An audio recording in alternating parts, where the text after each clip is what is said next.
In controversial plans to change the law on abortion in England and Wales, MPs decided this evening that no woman should be investigated or prosecuted for terminating her unborn baby's life herself. That includes right up until the baby would normally have been born.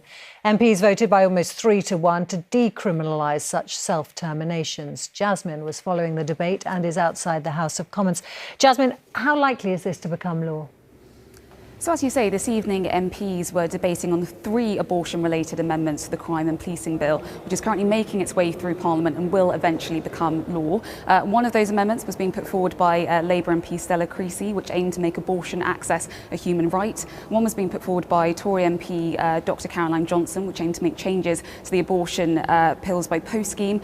And the final amendment was being put forward by Labour MP Tonia Antoniazzi, which aimed to decriminalise abortion. And it's that final amendment that was voted on and passed so overwhelmingly in the Commons this evening. It's a really positive step forward for women that have found themselves in the criminal justice system due to their abortions, and it is really big step forward for us. It's a simple amendment. We've taken women out of the criminal justice system.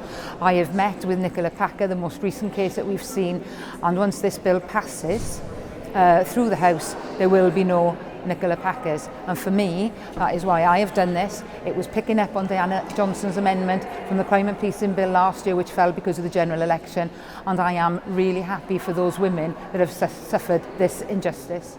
It'll mean that should they be in a situation where they have suffered coercion or a miscarriage, that they will not be under any suspicion, and that is the issue. We have to support these vulnerable women, and we have to make sure that we put our arms around them, we make sure that they're okay, and all of the situations that they find themselves in, we find out why this has happened, and we make sure that they get the right healthcare at the right time.